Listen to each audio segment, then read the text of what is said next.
Immédiatement son sourire s'évanouit, remplacé par un regard sombre et prédateur, un éclat dans les yeux qui trahissait ses véritables intentions. « Que veux-tu que je te prépare ?» demanda Ula, la voix tremblante, son souffle court alors qu'elle tenait encore le plateau en équilibre sur sa tête. Les fruits, soigneusement disposés, vacillèrent légèrement sous le poids de sa peur grandissante. Il ne répondit pas. Au lieu de cela, il avança d'un pas lent mais déterminé, son ombre s'étendant sur le sol poussiéreux comme une menace silencieuse.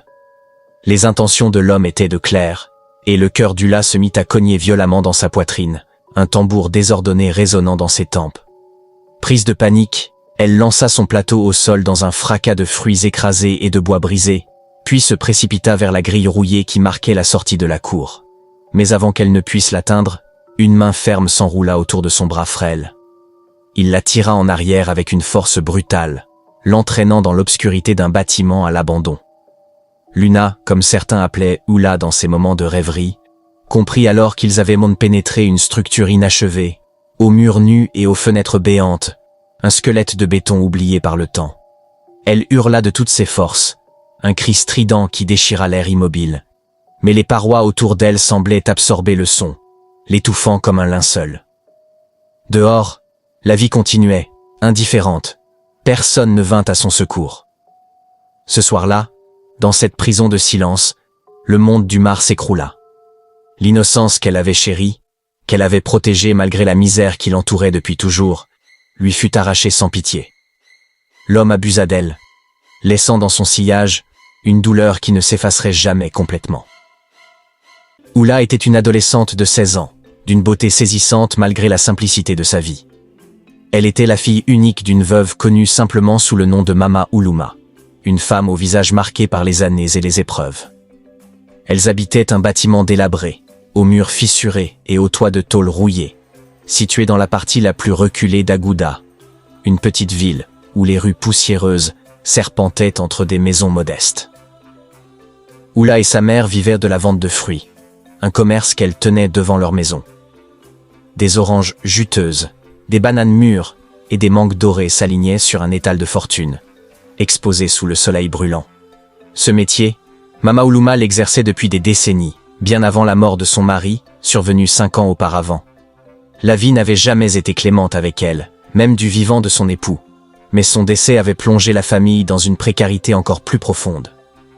Le père d'Ula était mort tragiquement, fauché par un chauffard ivre alors qu'il rentrait à pied de l'usine où il travaillait. L'accident l'avait tué sur le coup, laissant son corps brisé sur le bord de la route. 2 semaines plus tard, il fut enterré lors d'une cérémonie sobre, entouré de quelques voisins compatissants. Mama Uluma, alors âgée de 50 ans, se retrouva seule pour élever leur fille. Un miracle né après 15 longues années d'attente et de prière. Ce deuil fut un coup terrible, une blessure qui ne cicatrisa jamais vraiment. Pour survivre, elle s'asseyait chaque jour devant leur maison, sous un soleil impitoyable, vendant ses fruits aux passants. Ula, dès l'âge de 11 ans, l'aidait après l'école, parcourant les rues avec un plateau sur la tête, criant pour attirer les clients. Cette routine devint leur quotidien, une danse épuisante pour conjurer la faim. Mais les années passèrent, et Ula grandit. À 16 ans, sa silhouette s'affina, ses traits s'adoucirent, et sa beauté devint impossible à ignorer. Pendant ce temps, Mama Uluma, affaiblie par une douleur chronique au genou, ne pouvait plus se déplacer librement. Les remèdes à base de plantes qu'elle essayait n'y changeaient rien. La souffrance restait, tenace et cruelle. Ula prit alors le relais, assumant seule les tâches physiques. Les voisins, témoins de cette transformation, commencèrent à murmurer leurs inquiétudes. « Ta fille devient une jeune femme », disait-il à Mama Uluma. « Ce n'est pas prudent de la laisser vendre dans les rues comme ça. Les hommes là dehors ne sont pas dignes de confiance. » La vieille femme soupirait, secouant la tête avec résignation. « Si elle ne vend pas, nous mourrons de faim », répondait-elle, les yeux baissés. C'était la vérité brutale de leur existence, une réalité qu'Ula acceptait sans se plaindre. Elle comprenait la douleur de sa mère, le poids de leurs circonstances, et était prête à tout pour alléger son fardeau. Mais elle ignorait que ce dévouement l'amènerait à un destin aussi sombre. Un jour, comme tant d'autres, Ula partit vendre ses fruits. Son plateau, chargé d'oranges éclatantes et de bananes soigneusement empilées, reposait en équilibre parfait sur sa tête. Elle marchait dans les rues poussiéreuses d'Agouda, sa voix claire et forte s'élevant au-dessus du vacarme des passants. « Fruits frais ici! Achetez vos oranges sucrées et vos bananes mûres !» Elle connaissait ce métier par cœur. Les ruelles les plus lucratives, les coins à éviter, les sourires à offrir pour séduire les clients. Pourtant, peu importe combien elle vendait, l'argent ne suffisait jamais. La pauvreté pesait sur ses épaules comme une chape de plomb, un fardeau qu'elle portait depuis toujours. Ce soir-là, alors que le soleil déclinait et qu'elle s'apprêtait à rentrer, un homme l'approcha. Il l'observait depuis un moment, tapi dans l'ombre d'un mur. Son sourire, trop large, trop insistant, mit Hula mal à l'aise, mais elle refoula son instinct. Perdre une vente n'était pas une option. « Combien pour les oranges ?» demanda-t-il, la voix mielleuse. « 2 pour 50 nairas » répondit-elle avec une politesse forcée. Il la dévisagea, ses yeux s'attardant sur elle bien trop longtemps. Puis il hocha la tête et fit un geste vague. « Ma maison est juste à côté, je vais acheter beaucoup. Suis-moi, s'il te plaît. » Hula hésita, le cœur battant. Sa mère et les voisins l'avaient de mise en garde contre les inconnus, mais la promesse d'une grosse vente était irrésistible. Elles avaient désespérément besoin d'argent pour son examen de fin d'études secondaires.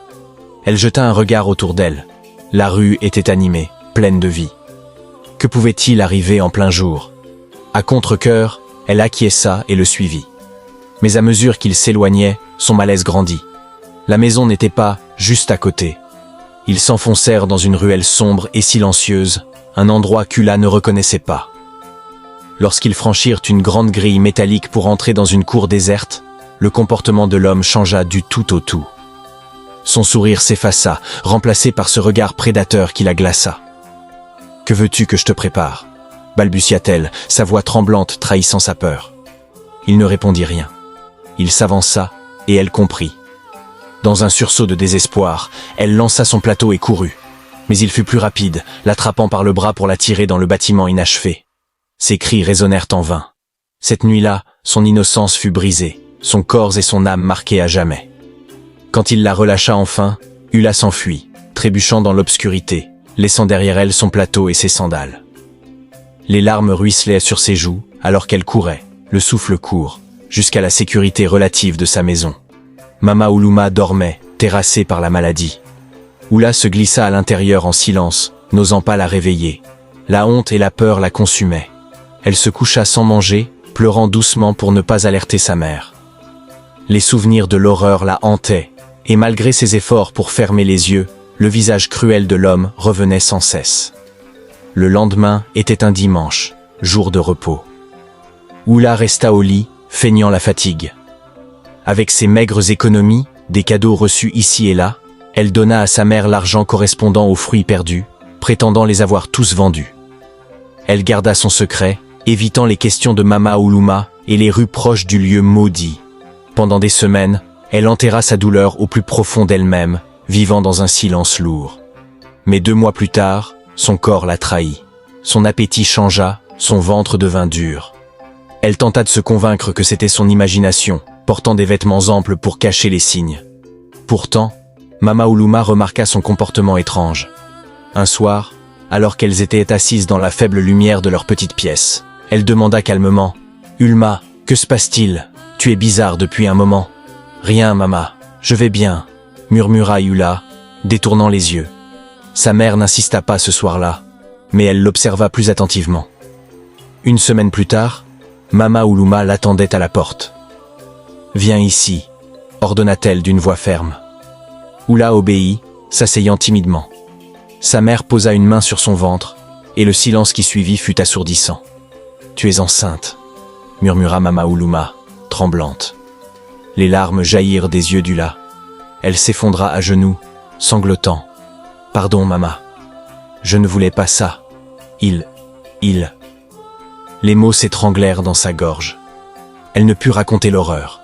Mama Uluma s'assit par terre et pleura à son tour, submergée par la honte, la douleur et la peur de l'avenir. 2 nuits plus tard, Mama Uluma tomba gravement malade. Le choc, combiné à son hypertension et à sa fragilité, eut raison d'elle. Hula resta à son chevet, rongée par la culpabilité, priant pour sa guérison. Elle acheta des médicaments, veillant sur sa mère endormie. Qui est responsable? Demanda soudain Mama Uluma, les yeux mi-clos. Il m'a forcé, Mama. Pardon, sanglota Ula. Sa mère tendit une main faible. Ma fille, j'ai échoué à te protéger. Non, Mama, c'est ma faute, pleura Ula, serrant sa main. Tu es une enfant. Ce monde cruel t'a brisé, murmura sa mère, caressant sa joue. La santé de Mama Uluma déclina rapidement. 4 mois plus tard, elle appela Ula à son côté, le souffle court. Je n'ai plus beaucoup de temps, dit-elle. Non, Mama, tu vas guérir, cria Ula, désespérée. Promets-moi de te battre, de rester forte, souffla sa mère. Je promets, répondit Ula, le cœur en miettes. Peu après, Mama Uluma s'éteignit paisiblement. Ula hurla, un cri de douleur brute, jetant son corps sur celui de sa mère. La seule personne qui l'avait aimée était partie. Les voisins alertèrent l'oncle de Mama Uluma, qui vint du village. Il enterra sa sœur, mais, furieux de la grossesse d'Ula, il la renvoya à Aguda avec une somme dérisoire. « Je n'ai pas d'argent pour une mère et son enfant », lança-t-il. Seul, Ula acheta des fruits avec cet argent et reprit la vente, mais ses gains restèrent faibles. Le propriétaire, à qui elle devait 1 an de loyer, l'expulsa une semaine plus tard. Ses maigres affaires furent jetées dans la rue. Elle pleura, implorant en vain. « Toi et ton bâtard, trouvez un autre endroit !» hurla-t-il avant de verrouiller la porte. Ula erra dans les rues, son ventre s'arrondissant. Elle dormait où elle pouvait, la faim et le désespoir comme compagnons constants. Un jour, un homme bien vêtu l'aborda au marché. « Tu as faim ?» demanda-t-il gentiment. Méfiante mais affamée, elle hocha la tête. Il lui donna du pain et de l'eau, puis l'emmena chez lui offrant un lit et un repas chaud. Mais une nuit, alors qu'elle feignait de dormir, elle l'entendit au téléphone. « J'ai une femme enceinte. Je ferai ce qu'il faut demain. » Terrifiée, elle comprit qu'il voulait l'utiliser pour un rituel. Elle saisit une bouteille vide, le frappa et s'enfuit sous une pluie battante, ne prenant qu'une couverture et un morceau de pain. À l'approche de l'accouchement, elle trouva refuge dans un bus abandonné. Une nuit, à 23h30, les contractions commencèrent. Seule, elle cria dans le vide. À 6h, après une poussée désespérée, elle donna naissance à un garçon. Épuisée, elle pleura, le serrant dans la couverture usée de sa mère. La peur l'envahit. Elle songea à l'abandonner. Mais son fils agrippa sa robe, et une vague d'émotion la submergea. Elle ne put s'y résoudre. Au matin, des femmes du marché la découvrirent. « Cette fille a souffert », s'écria Mama Foma. Elles lavèrent le bébé, lui donnèrent des vêtements et nourrirent Ula. Leur bonté la bouleversa. Le soir, Mama Ngozi, une femme émue par son sort, l'approcha. « Tu ne peux pas rester ici avec un nouveau-né.